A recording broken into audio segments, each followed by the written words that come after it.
Ketika Menteri Pertahanan Amerika awal tahun ini mengatakan di media bahwa Amerika tidak fokus lagi dalam memerangi terorisme, saya berkerut kening. Dalam dunia intelijen yang namanya Amerika tuh negara yang buas. Semua diawasi, semua dipelototi. Bahkan di Langley, di markasnya CIA ada desk khusus Indonesia. Semua negara sih sebenarnya ada desknya. Namun yang menarik adalah banyak doktor ilmu politik, ilmu psikologi, ilmu kebijakan publik yang memperhatikan setiap pejabat Indonesia mengucapkan kalimat di media, baik berupa pengumuman atau apapun. Semua dianalisa. Ini data benarankah? Ini data bohongankah? Ini decoy? Ini pesanan? Ini by design? Semua dianalisa. Sehingga tidak ada berita yang open source di media tidak dibahas lengkap oleh mereka. Sehingga dalam kurun waktu beberapa lama mereka bisa menyimpulkan ini menteri pinter, ini menteri ada agenda, ini pejabat ada main, ini pejabat geblek, ini pejabat adalah perpanjangan pihak asing, ini pejabat penjilat. Semua kebaca. Sekarang, adakah dari sisi kita melakukan counter analisa kebijakan negara lain? Atau counter analisa statement pejabat-pejabat negeri adikuasa seperti Cina, seperti Amerika, seperti Rusia? Adakah? Oke, kayaknya mungkin karena banyak pemangku jabatan yang kurang paham geopolitik, jadi lupa mengurus hal beginian. Counter analisa kebijakan negara lain. Atau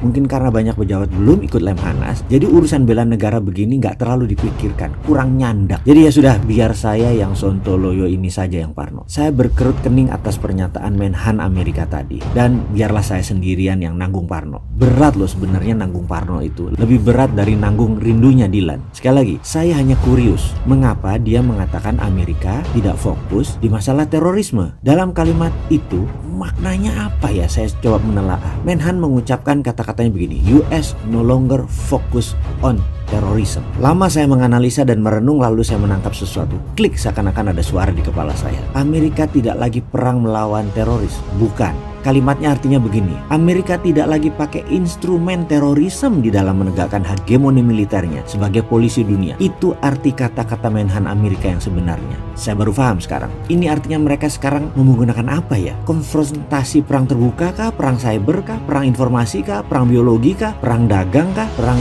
currency kah? Waduh, asli saya berpikir kelas. Sama seperti otak saya lagi berpikir sama seorang grandmaster sekelas Bobby Fischer. Asli saya berpikir kelas. Lalu saya memperhatikan kalimat berikutnya. Amerika fokus pada growing threat China and Rusia. Nah, ini dia kuncinya.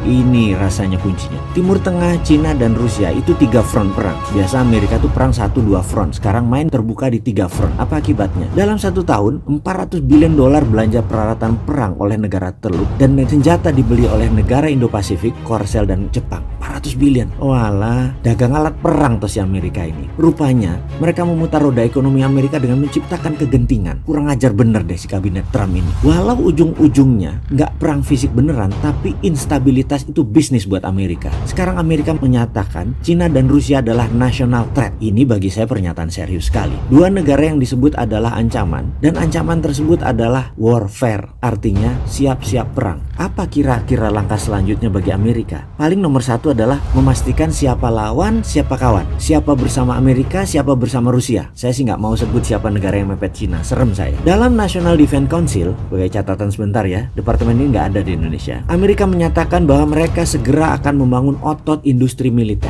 lalu membangun instabilitas dunia, lalu membangun kepanikan dan kecemasan, lalu konfrontasi. Dan itu adalah business as usual. Kurang ajar nggak tuh? Perang adalah bisnis. Gila nih Amerika. Sambil memperhatikan berita, mata saya melirik di meja saya. Ada bundelan buku yang baru saya baca separuh. Bukunya berjudul China Private Army. Tagline di bawahnya, Protecting the New Silk Road. Di sebelahnya ada artikel yang baru saya selesaikan. Artikel tersebut judulnya New Tiananmen Policy, A Secret Meeting That Changed China. Benar, China adalah negara yang sukses melakukan smart power dalam hegemoni ekonominya mereka. Mereka menggunakan economic warfare, bukan pakai military warfare seperti Amerika. China pakai economic warfare. Sangat halus mainnya dan tidak terasa. Salah satu strategi China adalah memainkan export debt dan debt trap. Mudah-mudahan Indonesia nggak kena efek mainnya negara besar itu. Kan semua pejabatnya pinter, pasti aman Indonesia. Ini hanya si Sontoloyo aja yang parno.